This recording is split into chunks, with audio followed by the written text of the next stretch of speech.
কোনটা ভালো মানাচ্ছে আমাকে, এই শাড়িটা নাকি এই শাড়িটা?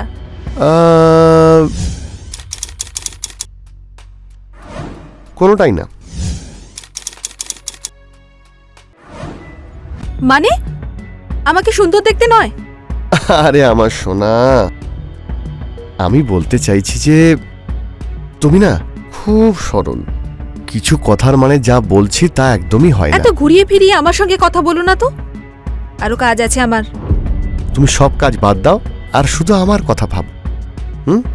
কি মনে রাখবো? আজকাল তো ইমামের সেবাতেই দিনরাত পড়ে আছো। কে জানে কি জাদু করে রেখেছে ওরা তোমার উপর। দেখো, তুমি কিন্তু আমাকে ভুল বুঝছো। আমার বন্ধু সঞ্জয় মারা গেছে, সেই জন্য ওর স্ত্রী হঠাৎ করে একা হয়ে পড়েছে। আর একটা মাত্র মেয়ে, সেও তো একেবারে অনাথ হয়ে গেছে। আমি শুধু ওদের পাশে থেকে ওদের সাহায্য করছি, আর কিছুই নয়। কি সাহায্য করছো? এই সাহায্যের রাস্তা ধরে আবার বিছানা অবধি পৌঁছে যাওনি তো তুমি? যেভাবে আজ পর্যন্ত আমাকে সাহায্য করে এসেছো। কবে করছো আমাকে বিয়ে? খুব তাড়াতাড়ি। আর যদি আজকের পরে ওই মামের কাছে গিয়েছো না, তাহলে ওদের দুজনকে মেরে ফেলবো। আরে আমার জংলি বিড়াল। নমস্কার, আমি হলাম কাঞ্চন আওয়াস্তি। আপনাদের সবাইকে আবার স্বাগত জানাচ্ছি ক্রাইম চক্রের এক নতুন এপিসোডের সঙ্গে, একটা নতুন গল্প নিয়ে। ঘৃণা আস্তে আস্তে মানুষের মনের মধ্যে বীজ রোপণ করতে থাকে, তারপর সেটাই একদিন অপরাধের বটবৃক্ষ হয়ে যায়, যার শাখাগুলি অনেকটা গিট পাকানো দড়ির মতো হয়। কে জানে যে কোন গাঁটটা খুললে কার জীবনের রহস্য ফাঁস হয়ে যাবে। রম্ভা সংকেতকে একতরফা ভালোবাসত, কিন্তু সংকেত রম্ভাকে শারীরিক খিদে মেটানোর জন্য ব্যবহার করছিল। অন্যদিকে সংকেতের খুব কাছের বন্ধু সঞ্জয় কুমারের মৃত্যু হয়। সংকেতের সঞ্জয়ের বউ ইন্দু আর ওদের মেয়ে ঋদ্ধিকে সাহায্য করা আর তাদের সময় দেওয়া রম্ভা এগুলো একদম পছন্দ করত না। রম্ভা সন্দেহ করত যে যদি সংকেত ইন্দুকে নিজের মিথ্যে ভালোবাসার জালে ভাসিয়ে রম্ভাকে সংকেত আবার ঠকাবে না তো। এই সমস্ত প্রশ্নের উত্তর পেতে রম্ভার জন্য একটু সমস্যা ছিল। আর তখনই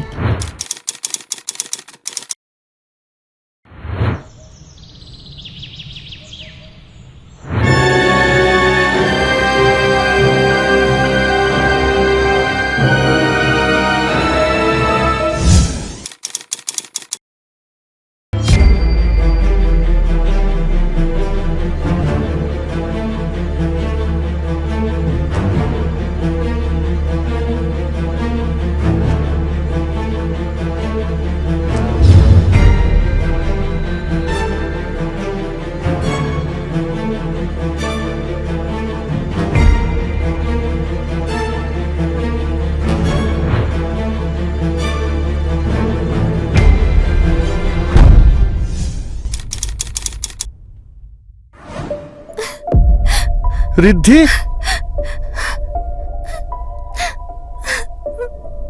আঙ্কেল, কি হয়েছে? কাঁদছো কেন?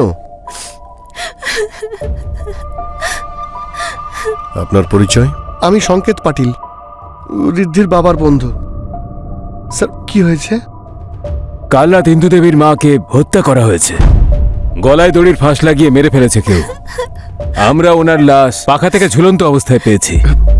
কিন্তু স্যার, এটা আত্মহত্যাও তো হতে পারে। উনি আগে থেকেই খুব টেনশনে ছিলেন। ওনার হাজবেন্ড মারা যাওয়ার পর থেকে উনি... না, গলাতে পাওয়া সুইসাইডের দাগ আর মার্ডারের দাগ দুটো আলাদা হয়।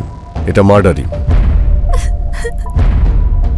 বাকি সবকিছু পোস্টমর্টম করলেই ক্লিয়ার হয়ে যাবে। আপনি আমাকে এটা বলুন যে সঞ্জয় বাবু কি করে মারা গেছিলেন? স্যার, কয়েক সপ্তাহ আগে হার্ট অ্যাটাকের জন্য ও মারা গেছে। ওনার সঙ্গে কারোর শত্রুতা বা ঝামেলা?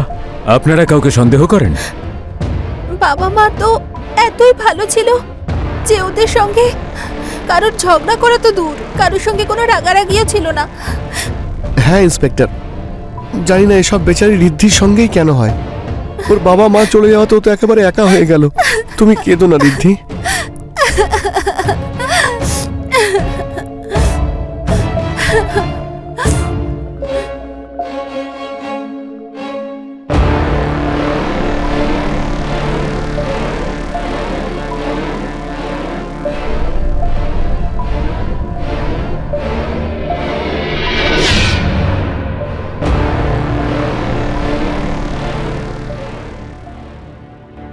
লোকটাকে একদমই ঠিক মনে হচ্ছে না। ওর ওপর নজর রাখো, আর ওর ব্যাপারে ইনফরমেশন চাই। খোঁজ নাও মার্ডারের সময় ও কোথায় ছিল, স্পেশালি কল ডিটেলস। হ্যাঁ স্যার। এই কিছুদিন আগেই ঋদ্ধির বাবার মৃত্যু ঘটেছিল, আর এইবার ওর মা ইন্দু দেবীও এই পৃথিবী ছেড়ে চলে গেলেন। পাখা থেকে ঝুলছিল ইন্দু দেবীর দেহ, আত্মহত্যার দিকে ইশারা করছিল। কিন্তু পুলিশের এক্সপিরিয়েন্স আর গলায় থাকা দড়ির দাগ দেখে মনে হচ্ছিল না যে এটা আত্মহত্যা। কিন্তু ইন্দুর খুনের পিছনে কার হাত হতে পারে? তাহলে ইন্দুর স্বামী সঞ্জয়ের মৃত্যু কি খুন ছিল, যেটা একটা নর্মাল ডেথ দেখিয়ে প্রেজেন্ট করা হলো? অনেক কিছুই তো হতে পারে। পুলিশ সন্দেহ করেছিল যে সংকেতের এই খুনের সাথে কোনো সম্পর্ক নেই। তো এবার দেখবার পালা এটা যে রম্ভা এই খুনের কোনো সুরাহা করতে পারে কি। আসুন এরপর কি হলো আমরা দেখে নিই।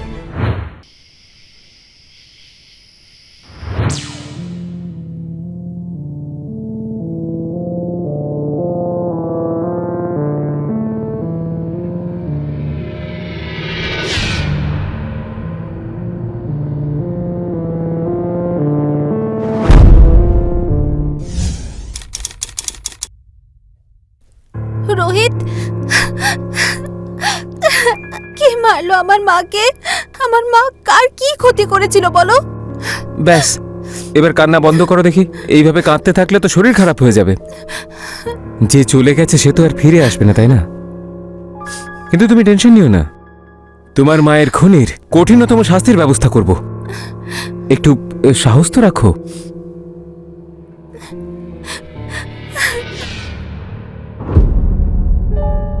এই, এটা কি করছিস? হ্যাঁ, আঙ্কেল আঙ্কেল দাঁড়ান দাঁড়ান। আঙ্কেল, ও রোহিত আমার বয়ফ্রেন্ড। আমরা একে অপরকে খুব ভালোবাসি। হ্যাঁ, আমাদের তো বিয়েও হয়ে যাওয়ার কথা। ওর মায়ের সঙ্গে এই ব্যাপারে কথাই হওয়ার কথা ছিল, কি উনি মারা গেলেন। ও আচ্ছা, ঠিক আছে। সঞ্জয় আর ইন্দু নেই তো কি হয়েছে? আমি তো আছি। আমি তোমাদের দুজনের বিয়ে দেব। Thank you uncle. আরে আরে, এমন কি মা, এটা তো আমার কর্তব্য। হ্যাঁ,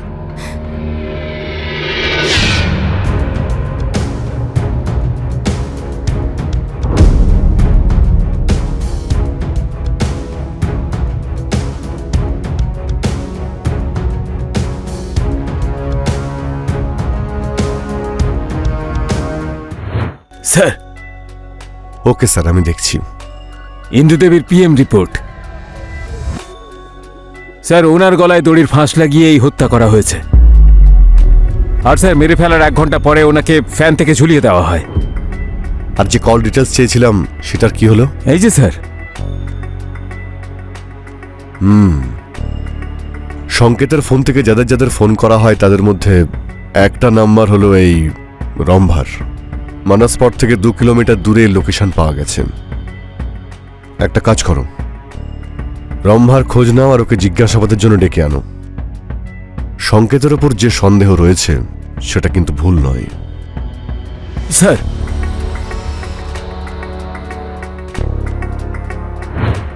পুলিশ সংকেতের মোবাইলের কল ডিটেলস আর লোকেশন ডিটেলস বের করে, যার থেকে এটা জানা যায় যে সংকেত খুনের লোকেশনের আশেপাশেই ছিল, আর লাস্ট কল তার ফোনে সংকেতের নাম্বার থেকেই গেছিল। এর উপর ভিত্তি করে সংকেতের উপর হওয়া সন্দেহ অনেকটাই বিশ্বাসে পরিণত হচ্ছিল। কিন্তু আইন আদালত কোনো অপরাধীকে কঠোর শাস্তি দেওয়ার জন্য প্রয়োজন হয় সঠিক প্রমাণের, যেটা এখনো অবধি পুলিশের হাতে আসেনি। তাহলে কি রম্ভাকে জিজ্ঞাসাবাদের পরে এই হত্যার রহস্য উদ্ঘাটন হবে? তাহলে কি সংকেতই দোষী? কিন্তু যদি অন্য অ্যাঙ্গেল থেকে আমরা দেখি, তাহলে সংকেতের এই খুনে কোনো লাভ হওয়ার কথা না। কিন্তু রম্ভার কাছে খুন করার কারণ তো অবশ্যই ছিল। তাহলে কি সংকেত আর রম্ভা দুজনেই এই কাজে যুক্ত ছিল? ঋদ্ধি, আমার মা বাবা তোমার সঙ্গে দেখা করতে চান। আমাদের বিয়ের ব্যাপারে কিছু কথা বলতে চান ওনারা। রোহিত, সময়টা তোমার ঠিক মনে হচ্ছে কথাগুলো বলার জন্য? সবে আমার বাবা মা মারা গেছেন। আমি তো এই মুহূর্তে বিয়ের কথা ভাবতেই পারছি না। ঋদ্ধি, আমার কথার ভুল বোঝো না, কিন্তু তুমি যে সিচুয়েশনের মধ্যে দিয়ে যাচ্ছ না, সেটা দেখেই আমার মা বাবা এই সিদ্ধান্তটা নিয়েছেন যাতে আমাদের তাড়াতাড়ি বিয়ে হয়ে যায়। তুমি খুব একা হয়ে গেছো তো, তোমার একটা পরিবারের দরকার আছে। তাই তাড়াতাড়ি আমাদের বাড়িতে তুমি বউ হয়ে চলে এসো। হয়তো তোমার দুঃখ কিছুটা হলেও কমবে। ঋদ্ধি, যে চলে গেছে সে তো আর ফিরে আসবে না, তাই না? আমি বুঝতে পারছি। ঠিক আছে, আমি সংকেত আঙ্কেলকে বলবো তোমার বাবা মায়ের সঙ্গে কথা বলতে। তুমি ওনার থেকে দূরেই থাকো। ওনাকে আমার একটুও ভালো লাগে না। উনি তোমাকে ভালো নজরে দেখেন না। রোহিত, তুমি এসব কি বলছো? তুমি আঙ্কেলের ব্যাপারে এগুলো কি করে বলতে পারলে? কেমন লোক তুমি? আমি নিশ্চয়ই কিছু দেখেছি, তাই এরকম বলছি। আচ্ছা, কি এমন দেখেছো তুমি? সেদিন যখন তুমি ওনাকে হাগ করছিলে, উনি তোমাকে কি নোংরাভাবে টাচ করছিলেন। তুমি দুঃখে এতটাই ডুবেছিলে যে তুমি হয়তো খেয়াল করনি ওটা। কিন্তু আমাদের খেয়াল সব দিকেই থাকে। তোমার মমের ডেথ কেসে আমরা সংকেতকেই সন্দেহ করছি। আমরা পাক্কা প্রমাণ পেয়ে গেলেই ওকে গরাদের পেছনে পাঠিয়ে দিতে পারি। এসব আপনারা কি বলছেন স্যার? আর আপনারা হঠাৎ এখানে? এখন আপনার বাড়ির তল্লাশি নেব, স্পেশালি আপনার মায়ের রুমের। Please cooperate. হ্যাঁ স্যার। আপনার পরিচয়? হ্যাঁ, ও আমার হবু স্বামী। Can we proceed? Yes sir, you can.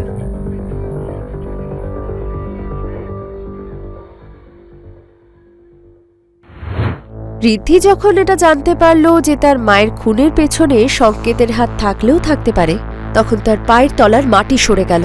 তার বাবার এত কাছের বন্ধু, যাকে সে তার নিজের বাবার মতোই দেখত, সে তার মাকে খুন করতে পারে। এই কথাটা ঋদ্ধির জন্য অবিশ্বাস্য ছিল।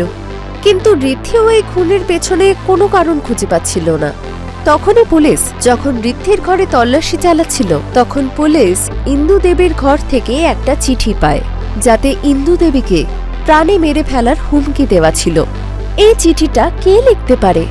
তাহলে কি ইন্দু দেবীর খুনের প্ল্যানিং আগে থেকেই করা ছিল? আর যদি সেটাই হয়, তাহলে ইন্দু দেবী ঋদ্ধিকে কেন কিছু বলেননি? আমি তোমাকে বলেছিলাম না যে পাগলামি করবে না, কিন্তু তুমি শোনোনি।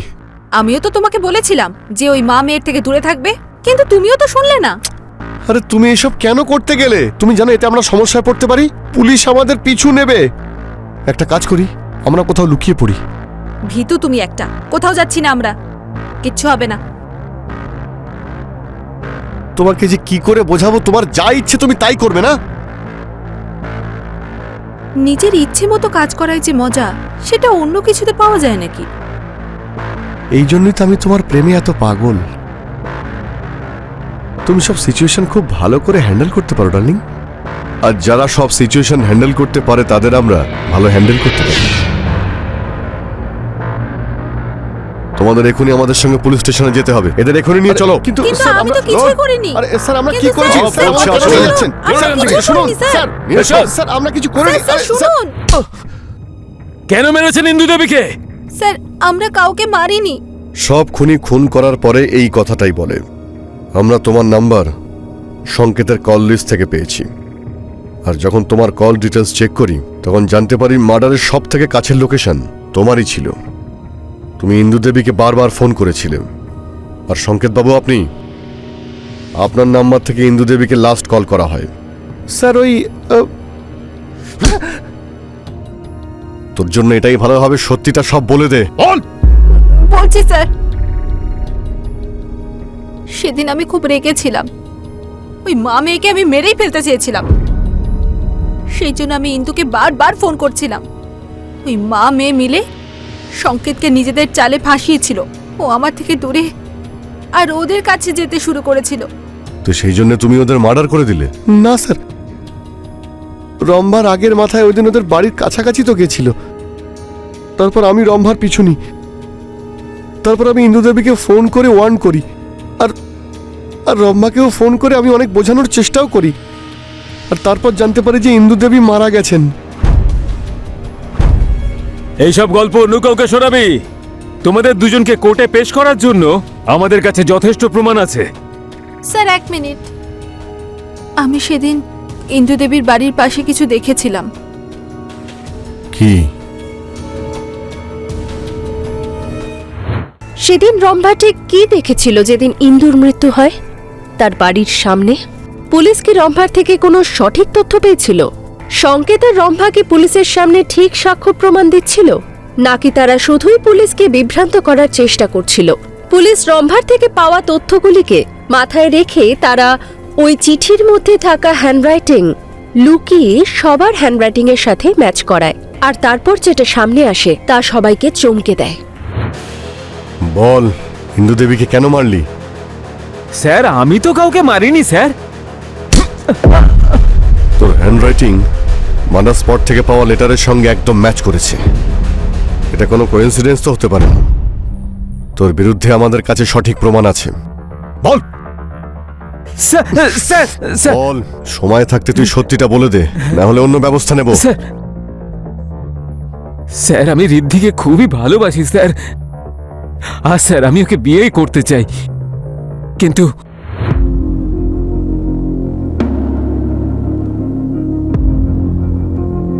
রোহিত, হুম আমি তোমাকে কিছু জানাতে চাই।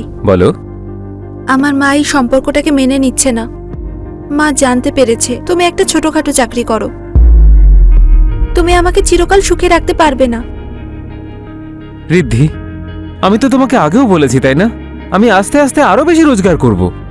আমি জানি তো, কিন্তু মা আমার সম্বন্ধ আগে থেকেই অন্য জায়গায় করে রেখেছে। আর হয়তো কদিন পরেই এঙ্গেজমেন্ট হবে আমার। তুমি টেনশন নিও না, আমি তোমার মায়ের সঙ্গে কথা বলবো।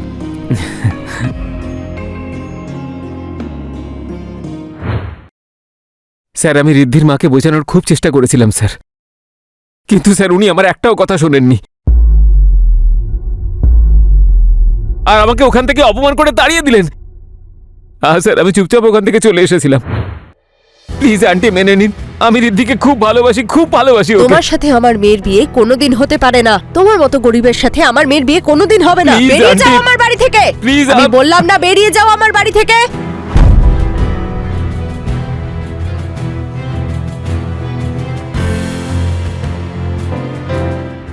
ঋদ্ধিকে ছাড়া বাঁচা, আর ওই অপমান আমার মাথার মধ্যে ঘুরে ঘুরে আসছিল, বারবার মনে পড়ছিল স্যার। তাই আমি আবার ঋদ্ধির বাড়িতে গেছিলাম স্যার। ঋদ্ধি ওখানে ছিল না, আর সুযোগ বুঝে আমি ইন্দু দেবীকে মেরে ফেলেছি। আর তোকে যেতে রম্ভাদেবী দেখে ফেলেন।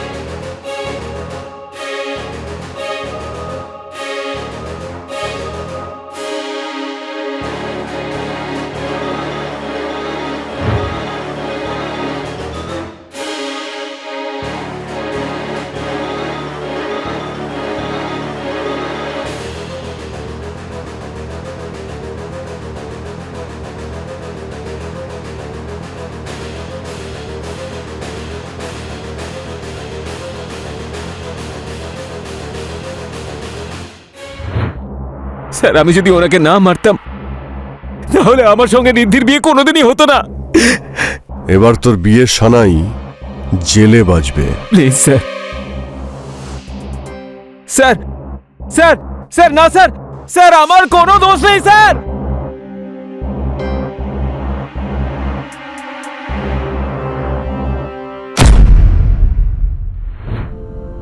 রম্ভার থেকে পাওয়া ইনফরমেশন নিয়ে পুলিশ যখন রোহিতের হ্যান্ডরাইটিং রোহিতকে কোনো কিছু না জানিয়েই ওই চিঠিটার সাথে মেলায়, তখন সেটা ম্যাচ হয়ে যায়। আর রোহিতের মোবাইল ফোনের লোকেশনও মার্ডার স্পটে ছিল। তারপর রোহিতের স্বীকারোক্তির ভিত্তিতে পুলিশ রোহিতকে কারাগারে বন্দি করে। ভালোবাসায় কি এতটা অন্ধ হয়ে যাওয়া ঠিক, যে আমরা ঠিক ভুলের জ্ঞান হারিয়ে ফেলব? আমরা কি করছি? কোনো কিছুর পরোয়া না করে আমরা মৃত্যুপথে হাঁটছি। এর নামে ভালোবাসা? এরকম অন্ধ ভালোবাসার বীজই আমাদের সমাজে অপরাধকে জন্ম দেয়। আমি হলাম কাঞ্চনা আওয়াস্তে, আর এবার আপনাদের থেকে বিদায় নেব। আবার দেখা হবে ক্রাইম চক্রের এক নতুন এপিসোডের সাথে নতুন গল্প নিয়ে। ততক্ষণ সাবধানে থাকুন, সতর্ক থাকুন। জয় হিন্দ।